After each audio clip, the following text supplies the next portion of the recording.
Caríssimos irmãos e irmãs, neste mês de junho, que estamos já no seu 4º dia, celebrando a nossa Sagrada Liturgia, liturgicamente nós podemos dizer que devotamente e piedosamente nós dedicamos esse mês ao Sagrado Coração de Jesus.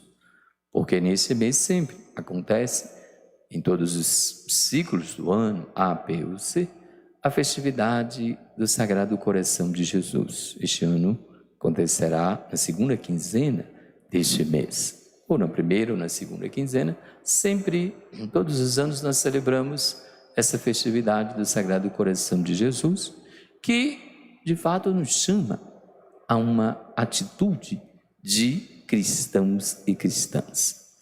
Ao celebrarmos, embora hoje não seja a missa votiva do Sagrado Coração, podemos fazê-la às sextas-feiras, amanhã não, porque é uma festividade, uma memória obrigatória, São Bonifácio, mas nas outras semanas, nas outras sextas-feiras, quando não tivermos memória obrigatória, poderemos celebrar.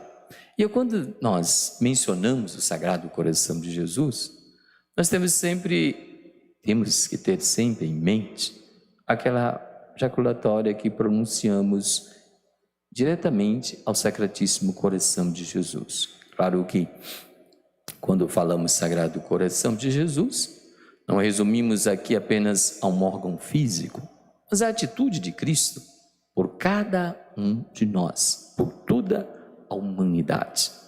E quando nós assim nos referimos, somos chamados diretamente a associarmos aquela jaculatória: Sagrado Coração de Jesus, fazei o nosso coração semelhante ao vosso. De maneira que, devotos do coração de Cristo e cristãos, nós somos chamados a uma imitação da pessoa de nosso Senhor Jesus Cristo. Imitarmos em palavras, imitarmos em pensamento, imitarmos o Senhor em ações.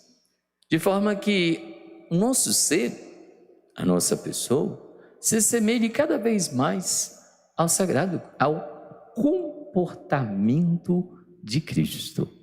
E assim o nosso coração, não como órgão físico, mas como um sentimento ou uma espiritualidade interna, vai se expressando, se apresentando como Jesus se apresentou. A semelhança, a maneira como Cristo se apresentou. E podemos dizer que essa é a dinâmica do ser cristão. Ser cristão não é cumprir um amontoado de leis, de mandamentos, sim, como nós ouvimos hoje no Evangelho. Mas não é apenas um cumprimento de várias regras, não é um cumprimento de preceitos. O mestre da lei de hoje, aquele que conhecia a lei, chegou perto de Jesus e disse-lhe: Mestre, qual é o primeiro e mais importante de todos os mandamentos? É bom ressaltarmos que o povo de Israel tinha, na época de Jesus, 613 leis. Dessas, 200 e poucas positivas, 300 e poucas negativas. 300 e poucas negativas. E justamente dessas 300 e poucas leis negativas, Jesus hoje nos dá um exemplo de todas elas. Resume todas as 613 leis, não apenas os 10 mandamentos que temos hoje, que nós guardamos, claro, mas resume todos os mandamentos, todas as leis, em 2 dimensões. Qual é o mais importante? O mais importante do cristianismo não é, como disse, cumprir um amontoado de leis. Eu digo isso, caríssimos irmãos e irmãs, porque facilmente nós podemos confundir a fé com o cumprimento de leis. Seria apenas uma, digamos, instituição que fosse aí jurídica, como um bom cidadão cumpre as suas obrigações, as leis da vizinhança, da cidadania e tudo por aí afora, do Estado, do país, do mundo, de modo geral. Mas ser cristão não é apenas esse cumprimento de leis. Vai muito além disso.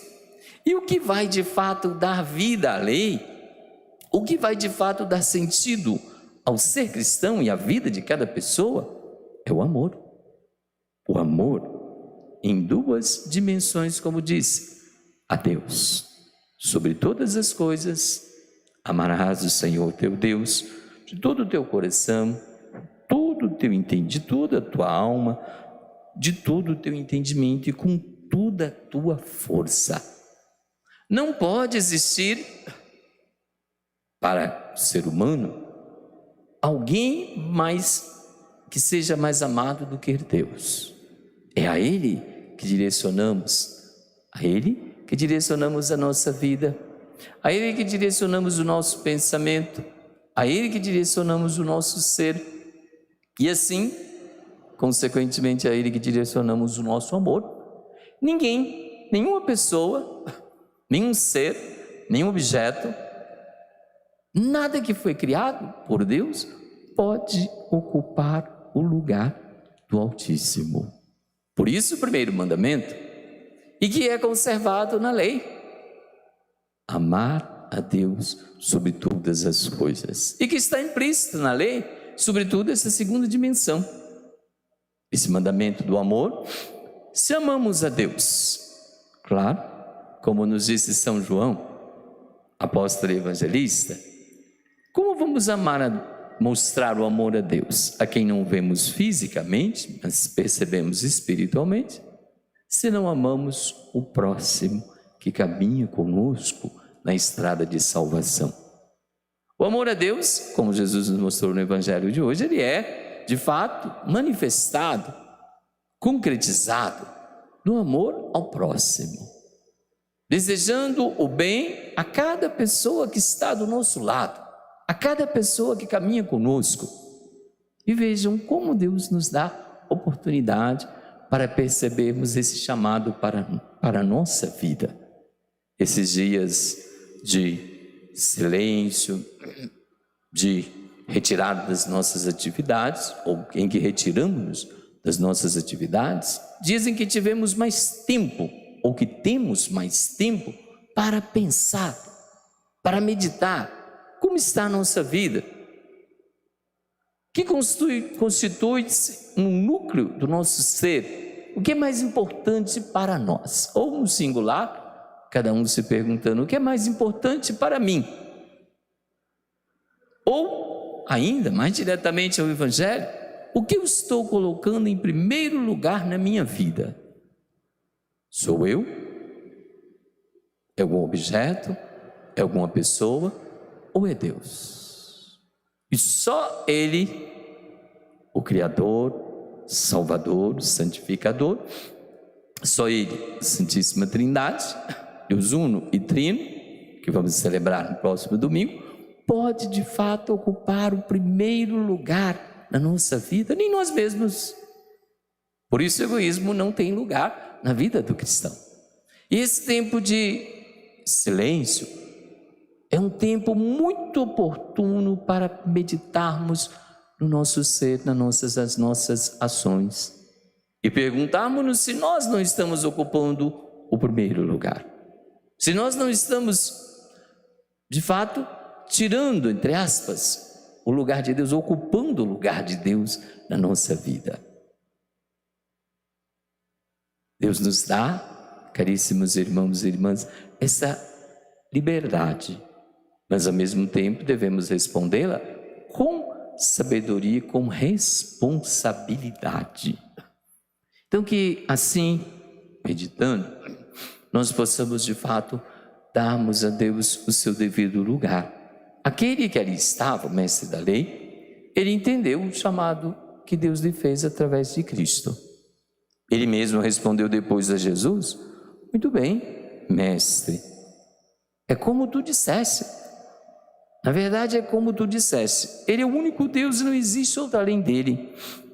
Amá-lo de todo o coração, de toda a mente, com toda a força, e amar ao próximo como a si mesmo, é melhor do que todos os holocaustos e sacrifícios.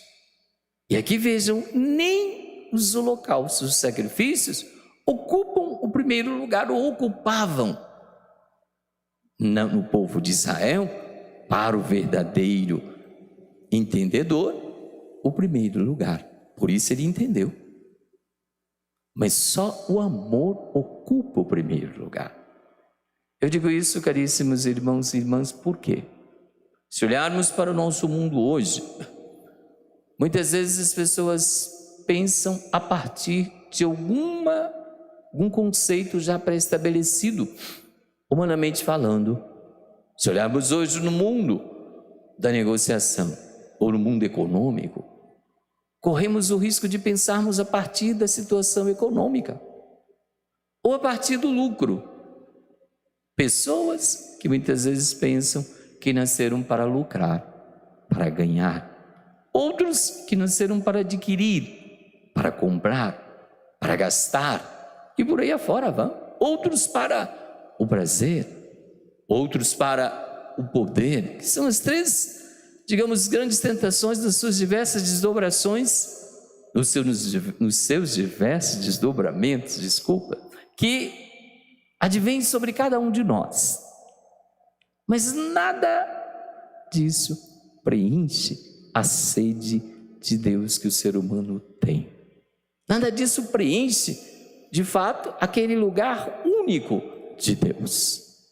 Somente o amor puro e simples vai diretamente a Deus e preenche a sede de infinito que o ser humano tem.